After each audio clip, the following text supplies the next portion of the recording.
To में भी same वही काम, इसका इससे इंटू, तो root two root two root two root two क्या हो गया, 2 हो गया।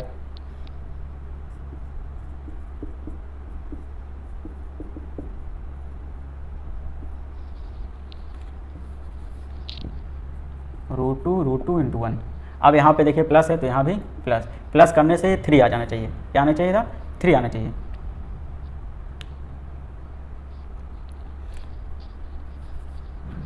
इसका इससे इंटू किया तो रूट टू कितना आया, 2 आया। अब 2 इंटू 1 तो यहाँ पे लिख सकते हैं 2 + 1, 2 + 1 क्या हो गया, 3 आ गया। और ये इस root two into root two 2 है, ये ब्रैकेट ओपन कर दीजिए, 2x इसका इसमें इंटू x रूट टू, इन दोनों में कॉमन, तो ये डायरेक्ट देखिए यहाँ पे कोई कॉमन है ही नहीं, और यहाँ से रूट टू कॉमन है तो रूट टू और x, तो यहाँ से रूट टू एक्स, तो यहाँ x बच गया, यहाँ 2 रूट टू है यानी ये 2 है तो 2 को हम क्या लिख सकते थे, रूट टू लिख सकते थे। तो यहाँ से हमने रूट टू कॉमन ले लिया तो एक रूट टू इस 2 का बच गया, रूट टू। यहाँ पे कुछ भी कॉमन नहीं है तो इसका मतलब 1। अब इसको एक बार लिखेंगे रूट टू एक्स प्लस 1 और इसको लिख सकते हैं x प्लस रूट टू। तो ये क्वेश्चन नंबर 2 का आंसर। फिर से एक बार समझ लीजिए।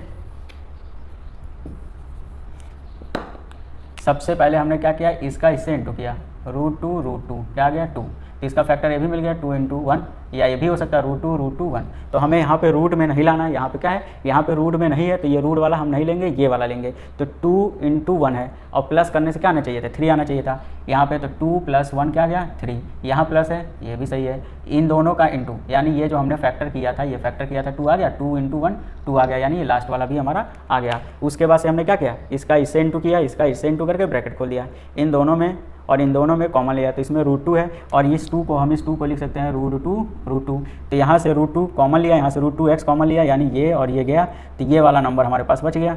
यहाँ से रूट टू एक्स कॉमन हो गया तो रूट टू और इसको रूट टू और ये x कॉमन हो गया तो ये केवल हमारे पास बचा, तो इसको हमने लिख दिया। इसमें 1 कॉमन लिया तो ये हमारे पास बचा, इसको लिख दिया। इसमें को लिखा तो ये हमारा बचा, इसको लिख दिया। फिर इन दोनों को एक बार लिखा और इन दोनों को एक बार लिखा, तो ये हमारा फैक्टर मिल गया। अब हम देखते हैं क्वेश्चन नंबर 1। क्वेश्चन नंबर 1 का सोल्यूशन सेम काम वही, इसका इससे इंटू, ये हो गया 8√3 और यहाँ पे √3। तो यहाँ देखिए रूट में ये यहाँ कोई नंबर नहीं है तो इसका इससे इंटू कर दीजिए। तो इसको लिख सकते हैं 8 को लिख सकते हैं 2 इंटू 2 इंटू 2 और √3 3 और 1 हमारे पास रहता ही है।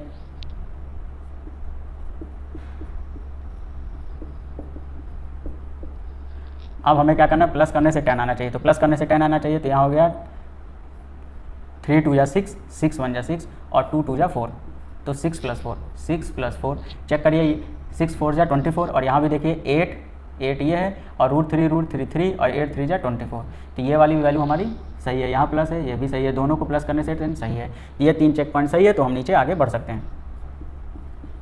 यदि सही नहीं होता इनमें से तो आप ध्यान से, अगर ये तीनों चेक पॉइंट लास्ट वाले सही नहीं होते तो आप बिल्कुल ध्यान से देखिए कि कोई हम मिस्टेक तो नहीं कर रहे हैं। इसका इससे इंटू करिए, ब्रैकेट ओपन,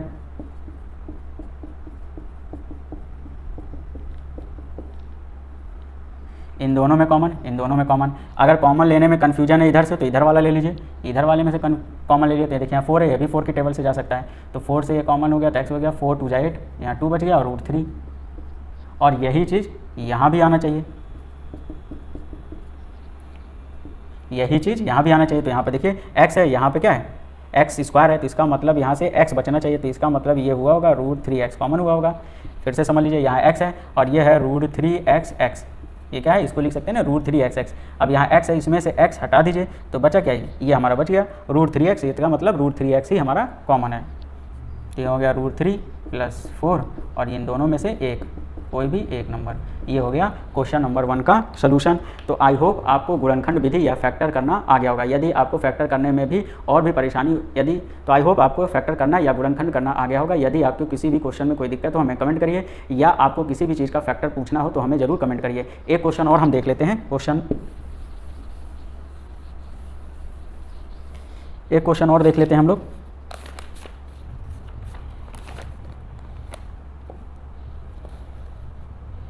जब क्वेश्चन अपॉन में आ जाता है तो क्वेश्चन नंबर 11 समझ लीजिए। तो क्वेश्चन नंबर 11 हो गया 1/3x² माइनस 2x माइनस 9। तो क्वेश्चन नंबर 11 एक बार देख लीजिए, 1/3x² माइनस 2x माइनस 9 है। जब अपॉन वाला आ जाता है तो आप घबरा जाते हैं, तो अपॉन वाला जब भी आ जाए तो उसमें घबराने की कोई ज़रूरत नहीं है, ये और भी ईजी होता है। तो सबसे पहले क्या करेंगे, सबसे पहले एलसीएम लीजिए। इसका मतलब हो गया, ये हो गया x²/3, ये हो गया 2x, ये अपॉन में है तो इसके भी अपॉन में कर दीजिए। अब सबसे पहले इसका एलसीएम ले लीजिए। 3 से इसको डिवाइड किया तो 1 आएगा, 1 का इससे इंटू किया तो x²। 1 से इसको डिवाइड करेंगे, डिवाइड नहीं होगा, ये बच जाएगा, इसका इससे इंटू 6x। 1 से डिवाइड किया तो डिवाइड नहीं होगा, 3 बचेगा, 3 का इससे इंटू 27। आप क्या करिए, जो अपॉन वाला इसको भूल जाइए, इसको अपॉन वाले को भूल जाइए, केवल यहाँ पर आप ब्रैकेट लगाइए। ये हो गया x² माइनस 6x माइनस 27। अब ये नॉर्मली आप फैक्टर करिए जैसे आप फैक्टर करते चले आ रहे हैं, तो हो जाएगा 27 का फैक्टर करिए कि माइनस करने से 6 आ जाए, तो 9 3 जा 24, सॉरी 9 3 जा 27 और 9 माइनस 3 6। तो हमारे पास 9 3 जा 27 सही है, यहाँ माइनस है, ये भी सही है, 9 में से 3 गया 6, ये भी सही है, तो हमारा स्टेप सही है। इसका इसमें इंटू, ब्रैकेट ओपन, इन दोनों में कॉमन, तो यहाँ x कॉमन है तो x माइनस 9, यहाँ पे 3 कॉमन है, x माइनस 9। अब एक बार इसको लिखिए x प्लस 3 और एक बार इसको लिखिए। अब हमारे पास क्या हो गया, ये हमारा फैक्टर हो गया। ये जो अपॉन वाला था ये ऐसे ही रहेगा, ये अपॉन वाला, तो इसको चाहो तो आप बाहर ले लो, 1/3 कर लो, इसको भी आप 1/3 कर लो, 1/3 कर लो, 1/3 कर लो, 1/3 कर लो।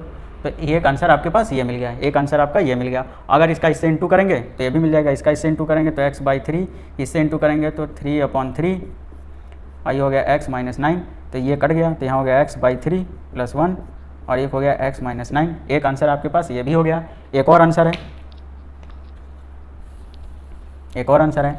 अभी इस 1/3 का मैंने इससे इंटू किया, अब इससे इंटू करेंगे, इससे इंटू किया तो x/3, इसका इससे इंटू किया 9/3, 3 1 जा 3, 3 3 जा 9, तो x प्लस 3 और ये हो गया x/3 माइनस 3, ये भी आंसर है। तो बेटर है कि आप ये वाला आंसर लिखिए, ये वाला आंसर लिखिए। तो अपॉन वाला भी अगर इस तरह का आता है तो अपॉन वाले में क्या करिएगा, सबसे पहले एलसीएम ले लीजिएगा। एलसीएम लेने के बाद जैसे फैक्टर करे चले आ रहे हैं या गुणनखंड, तो अपॉन वाले में इस तरह का क्या करिएगा, सबसे पहले क्या करिएगा, अपॉन वाले में एलसीएम लीजिएगा और जैसे आप गुणनखंड या फैक्टर करते चले आ रहे थे वैसे करते चले आइएगा, तो आपको बहुत ही सिंपल तरीके से आंसर आ जाएगा। तो आई होप आपको फैक्टर करना या गुणनखंड करना आ गया होगा। तो यदि किसी भी क्वेश्चन में आपको कोई दिक्कत हो या आपके पास कोई क्वेश्चन हो तो हमें सेंड करिए, हम उसका फैक्टर करके आपको ईजी मेथड से बताएंगे। तो आई होप आज की इस वीडियो में आपको गुणनखंड करना या फैक्टर करना आपको समझ में आ गया। तो प्लीज़ वीडियो को लाइक शेयर एंड सब्सक्राइब करिए। Thank you for watching.